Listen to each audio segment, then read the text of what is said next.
ከቻይና ናንጂንግ በመደረግ ላይ ያለው የዓለም አትሌቲክስ የቤት ውስጥ ሻምፒዮና የኢትዮጵያውያን አትሌቶች አንጸባራቂ ድል በማስመዝገብ ላይ ናቸው። በዓለም አደባባይ ኢትዮጵያውያን ሰንደቅ ዓላማችንን በበጎ ከፍ አድርገው የሚያውለበልቡት አትሌቶቻችን ትናንትም ዛሬም አኩርተውናል። ትናንት በጀግናዋ አትሌት ፍሬወይኒ ኃይሉ አማካይነት የመጀመሪያው የወርቅ ድል ያስመዘገብን ሲሆን በበሪሁ አረጋዊ ደግሞ የብር ሜዳሊያ በማግኘት ውድድሩን በድል ጀምረናል።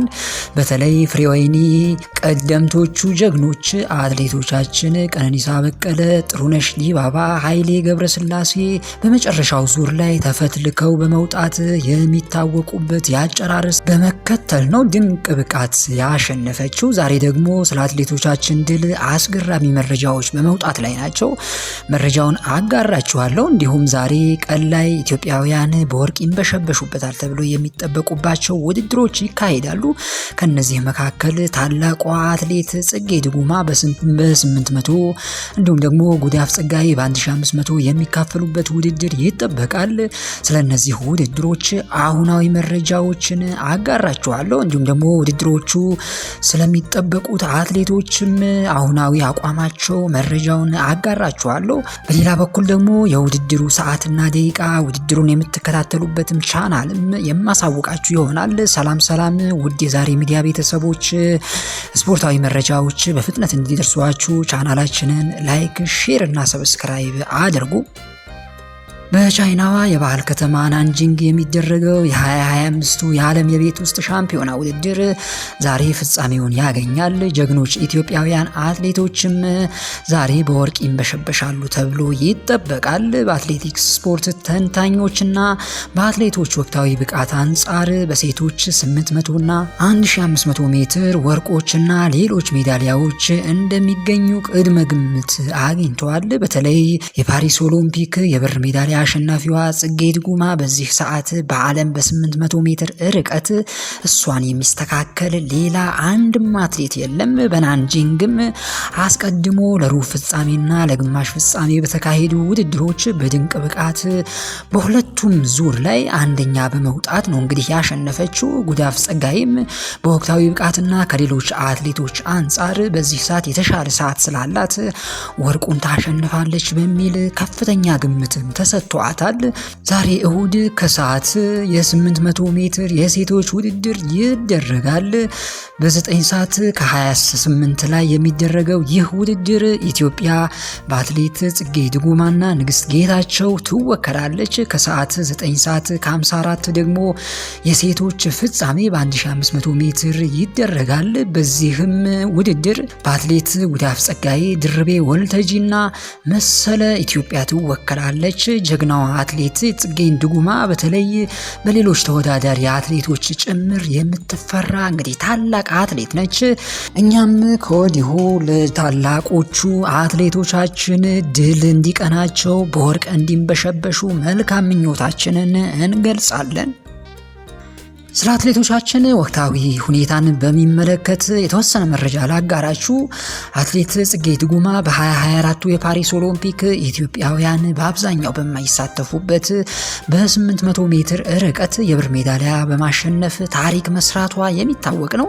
አትሌቷ ያስመዘገበችው ሜዳሊያ ለኢትዮጵያ በ800 ሜትር ርቀት የመጀመሪያው የኦሎምፒክ ሜዳሊያ ሆኖም ተመዝግቧል። በናንጂንግም የዓለም የቤት ውስጥ ሻምፒዮና በወርቅ እንድትጠበቅ ያደረጋት በዋናነት በዚህ በያዝነው ዓመት በ800 ሜትር ርቀት ምርጥ ሰዓት ያላት እሷ በመሆኗ ነው። ጽጌ 1 ደቂቃ ከ58 ሴኮንድ ከ97 ማይክሮ ሴኮንድ ውጤቷ ከሁሉም አትሌቶች የላቀ ምርጥ ሰዓት ያላት አትሌትም ነች። ቀደም ብሎ በአፍሪካ ከ20 ዓመት በታች ሻምፒዮና ላይ ሁለተኛ በመውጣት ለሀገሯን እንግዲህ ሜዳሊያ ያመጣችው ይህች አትሌት በመላው አፍሪካ ጨዋታ ደግሞ አሸናፊም ለመሆን በቅታም ነበረ። ከዚህ ቀደም ጽጌ ድጉማ ኢትዮጵያን ሰንደቅ ዓላማ ከፍ አድርጋ ያውለበለበችባቸው ውድድሮች የትኞቹ ናቸው የሚለውን ስንመለከት ደግሞ እንደ አውሮፓውያን አቆጣጠር በ2017 በአፍሪካ ከ20 ዓመት በታች ሻምፒዮና 200 ሜትር የብር ሜዳሊያ አስገኝታለች። እንዲሁም ደግሞ እንደ አውሮፓውያን አቆጣጠር በ2022 በአፍሪካ ሻምፒዮና የ400 ሜትር ግማሽ ፍጻሜ አሸንፋለች። እንደ አውሮፓውያን አቆጣጠር በ2024 የአፍሪካ ጨዋታዎች በ800 ሜትር የወርቅ ሜዳሊያ ማስገኘት ችላለች። እንደ አውሮፓውያን አቆጣጠር በ2024 የዓለም የቤት ውስጥ ሻምፒዮና በ800 ሜትር የወርቅ ሜዳሊያ እንዲሁም ደግሞ በ2024 የፓሪስ ኦሎምፒክ በ800 ሜትር የብር ሜዳሊያ በማግኘት ቀዳሚ እንግዲህ ሆና ማጠናቀቋ የሚታወቅ ነው። በሌላ በኩል ደግሞ ጉዳፍ ጸጋዬን ይመለከታል። በዛሬው ውድድር ላይ ጉዳፍ ጸጋዬ በከፍተኛ ደረጃ አስቀድሞ ግምት ከተሰጣቸው አትሌቶች አንዷ ነች። በዚህ በናንጂንግ በ2025 የዓለም የቤት ውስጥ ውድድር ሻምፒዮና ላይ ከፍተኛ ግምት እንዲሰጣት ካደረጉ ጉዳዮች መካከል አትሌቷ አሁን ሰዓት ያላት ምርጥ ሰዓትን በማስመልከት ነው።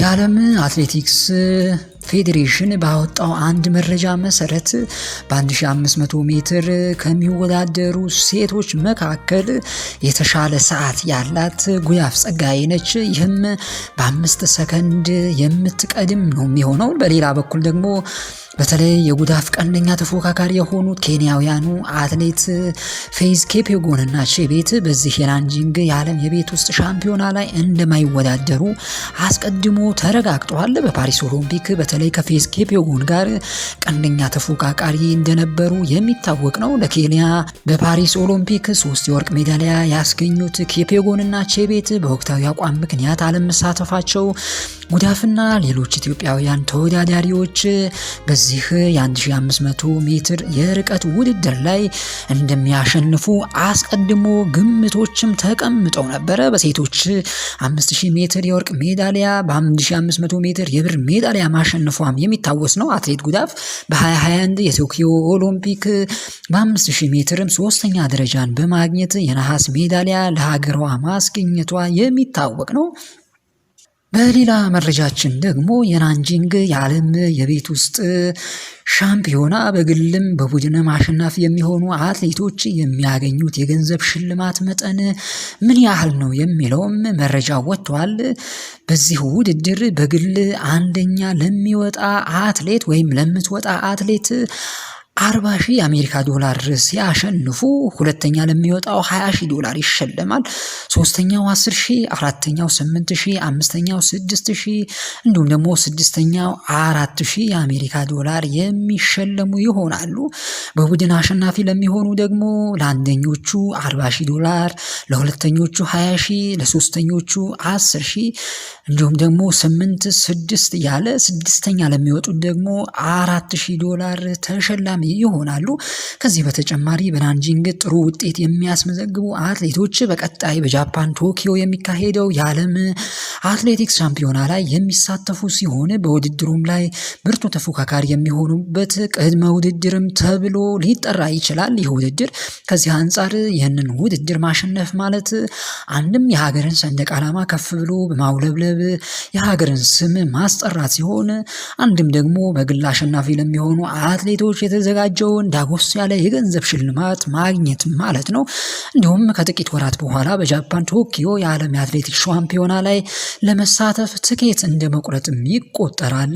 በነገራችን ላይ ኢትዮጵያውያንና የዓለም የቤት ውስጥ ሻምፒዮና በጣም የሚዋደዱ ናቸው። የዓለም የቤት ውስጥ ሻምፒዮና ከጀመረበት ጊዜ አንስቶ የውድድር አይነቶቹ ሳይቀንሱና ሳይጨመሩ መከናወን የቀጠሉ ሲሆን በተለይ በትራክ ውድድሮች ኢትዮጵያውያን አትሌቶች የራሳቸውን አሻራ ማኖር ችለዋል። ውድ የዛሬ ሚዲያ ቤተሰቦች እንግዲህ ለአሁኑ ያስኳቸው መረጃዎች እነዚህን ይመስሉ ነበረ። መልካም ጊዜ ይሆንላችሁ። ቻው ቻው።